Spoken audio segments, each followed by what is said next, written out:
Bonjour les sixièmes, nous sommes de retour en géographie pour ce cours C, habiter entre un volcan et la glace. Nous sommes dans le chapitre 2, habiter les espaces à forte contrainte. Et je rappelle qu'on est dans le thème 2 également, habiter les espaces de faible densité. Pour ce cours, vous aurez besoin de deux fichiers que vous avez téléchargés sur Eclat, ou un des deux fichiers en tout cas. Donc vous avez, c'est le même, hein, c'est l'activité 3. Vous l'avez en PDF ou en OpenOffice. Donc en PDF, je rappelle, c'est un document que vous pouvez ouvrir n'importe comment. Par contre, vous pouvez voir que là, je ne peux pas le modifier, je ne peux que le bouger là. Et je l'ai mis en .odt, donc ça peut s'ouvrir avec OpenOffice ou LibreOffice. Là, je suis avec LibreOffice, qui sont des logiciels gratuits.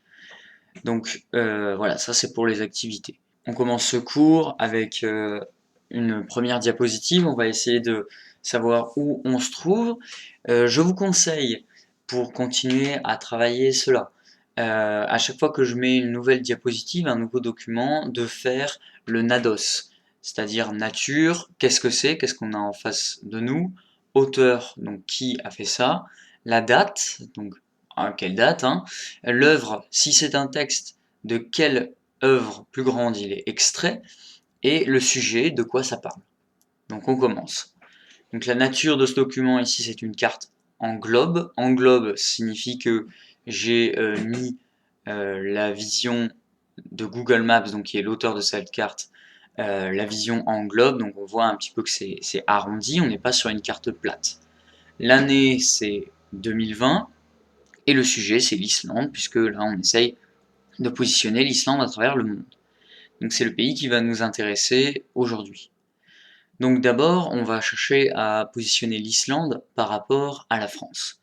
Donc vous voyez que l'Europe est ici, la France est là, et donc l'Islande se trouve au nord-ouest, donc nord-ouest de la France.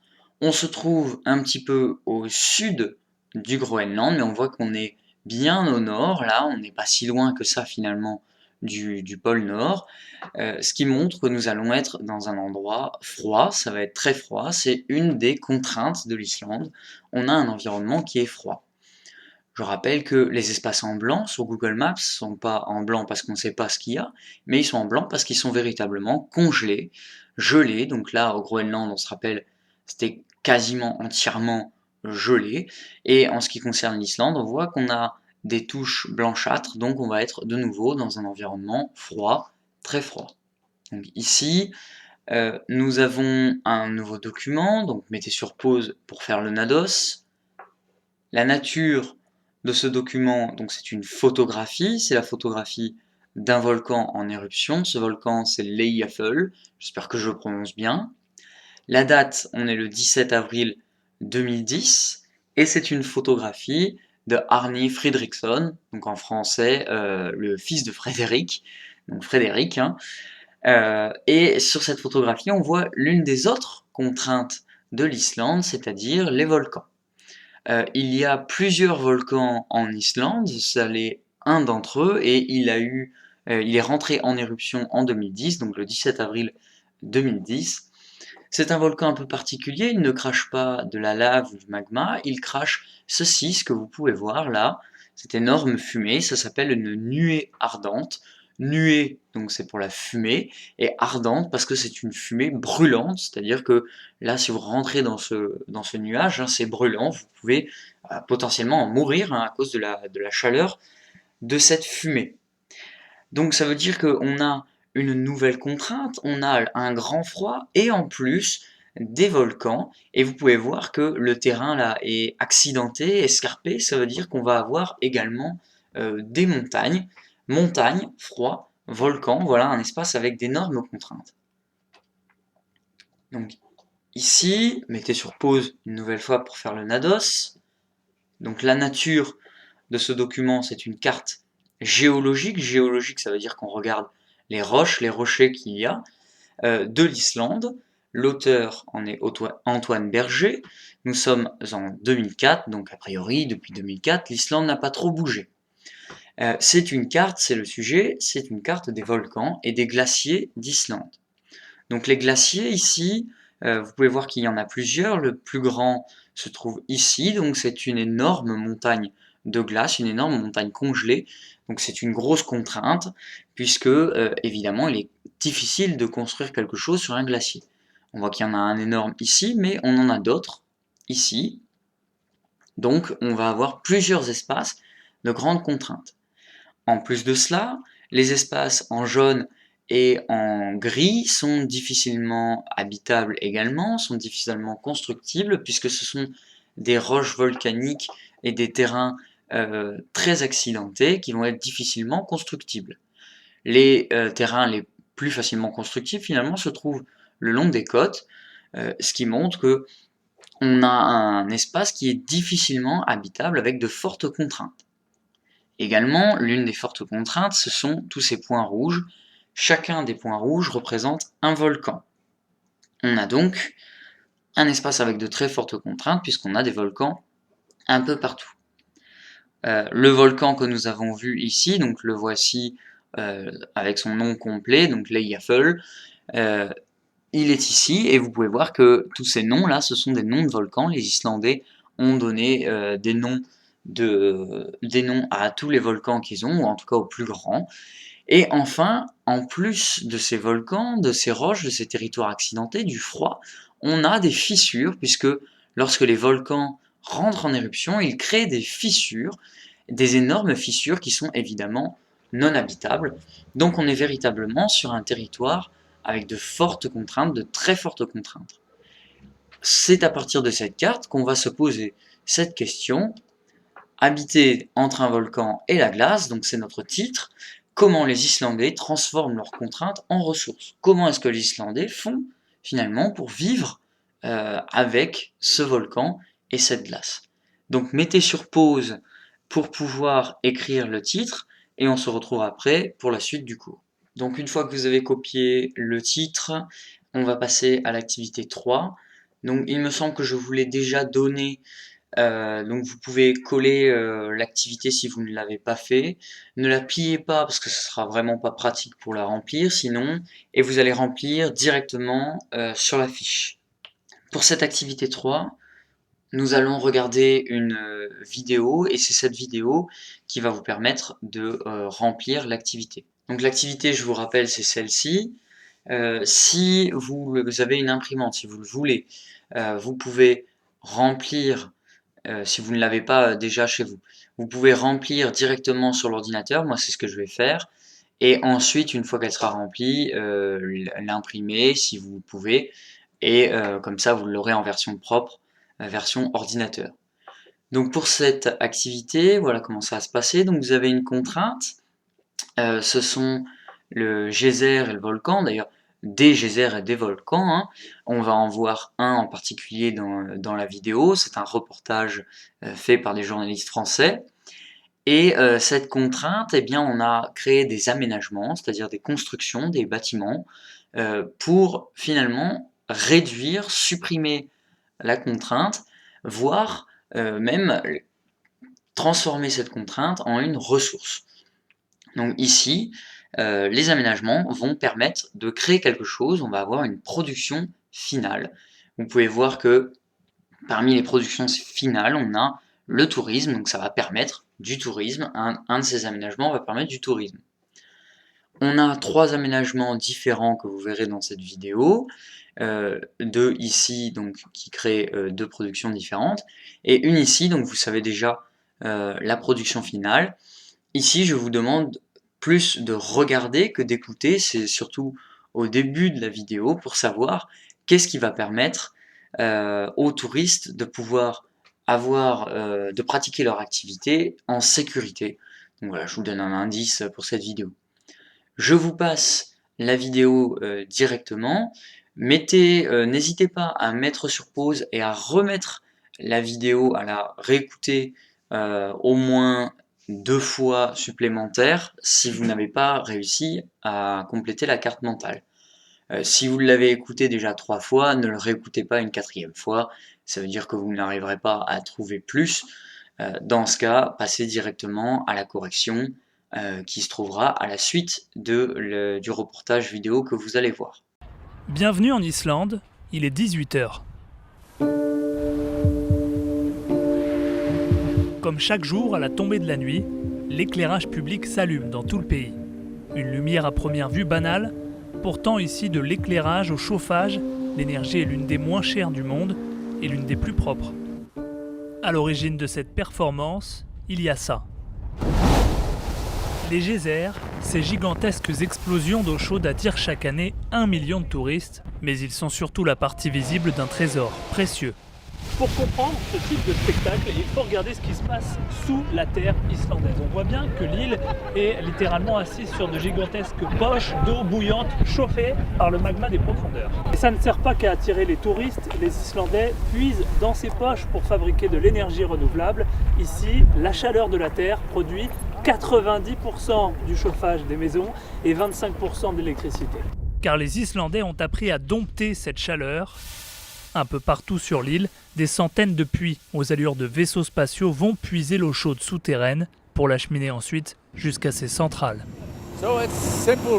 C'est très simple, on envoie la vapeur géothermique dans cette turbine et quand la vapeur se dilate, ça fait tourner la turbine et elle produit de l'électricité. Résultat, une énergie 20 fois moins chère que le pétrole, 100% renouvelable.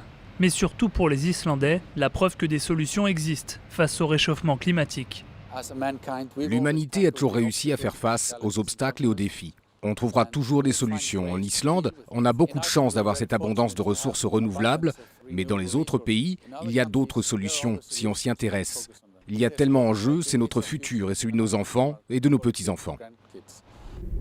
Et comme pour montrer l'exemple jusqu'au bout, en Islande, l'énergie de la Terre ne sert pas qu'à se chauffer ou s'éclairer, elle sert aussi à manger.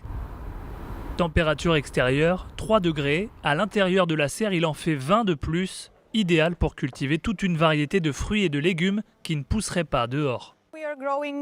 Ici, on fait pousser des concombres, des tomates, de la salade et des fraises. C'est très important de vivre avec la nature plutôt que contre elle. Et c'est possible. On peut obtenir beaucoup de la nature en essayant de ne pas la perturber ou de la détruire. Pendant la COP21, l'Islande espère convaincre d'autres pays de mieux exploiter leurs ressources naturelles. En France, nous n'utilisons que 11% de notre potentiel géothermique. Si vous n'avez pas réussi à compléter toute la carte mentale, n'hésitez pas à remettre en arrière, re-regarder la vidéo. Si c'est la 3e fois que vous la regardez, dans ce cas, on passe à la correction tout de suite. Alors, parmi les aménagements qu'il y avait, on a d'abord, c'est celle qu'on a le plus vue dans la vidéo, une centrale électrique. Donc, je mets les réponses en gras pour que vous voyez bien quelles réponses j'ai ajoutées. Donc une centrale électrique ou, ils le disent dans la vidéo, géothermique. Donc, vous pouvez mettre juste centrale électrique, ça suffit, hein. Donc c'est une centrale électrique qui va profiter de la chaleur du volcan, vous avez bien compris ça, hein. Elle va profiter de la chaleur de la vapeur dégagée par le volcan pour créer à la fois de l'électricité et du chauffage.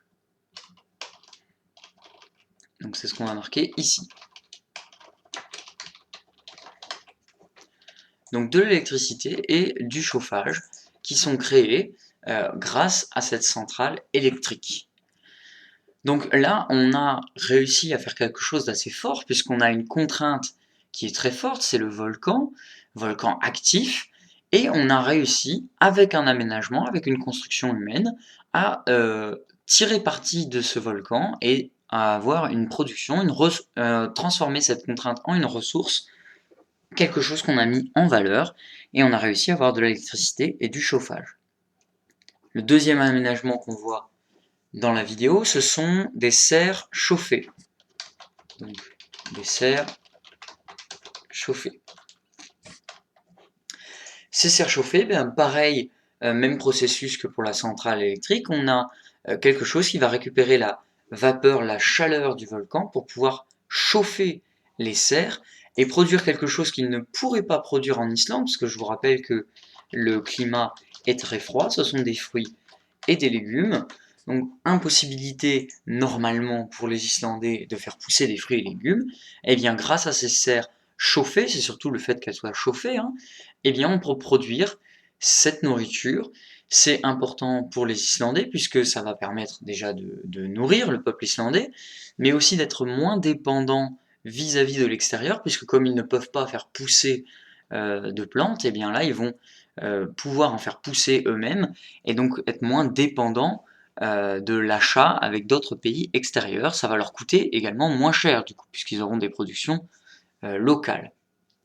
Enfin, comme je l'avais dit, il fallait regarder plus qu'écouter là pour cette troisième aménagement, c'est euh, pour le tourisme des barrières de sécurité. Alors plus que des barrières, c'est des cordes qu'on voit. On voit tout un cordage autour du geyser qui sert tout simplement aux touristes à ne pas s'approcher de trop. Si vous avez bien compris, le geyser, c'est finalement un grand trou dans le sol depuis lequel sort de l'eau bouillante et va exploser vers l'extérieur.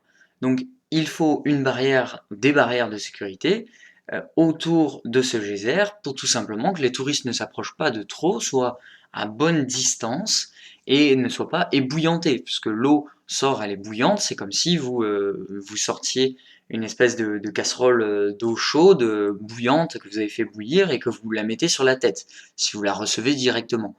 Donc voilà, il faut être un minimum à l'écart pour pouvoir profiter de cette activité pleinement. Donc voilà, ça paraît tout bête, hein, ça paraît tout petit comme aménagement, mais c'est un aménagement qui est nécessaire parce que sinon l'activité touristique devient dangereuse.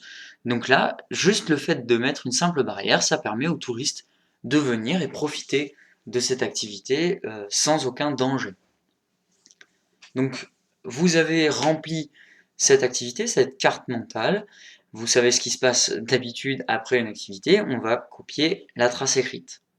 Donc la trace écrite, la voici. N'oubliez pas de mettre sur pause pour pouvoir la copier. Donc pour s'adapter aux contraintes et mettre les ressources en valeur, les hommes mettent en place des aménagements. En Islande, on utilise la chaleur des volcans pour fabriquer de l'électricité. Donc c'est un exemple parmi d'autres. Et vous pouvez marquer voir activité 3. Ensuite, vous remarquez comme d'habitude qu'il y a des mots soulignés. Donc mots soulignés, ça veut dire lexique.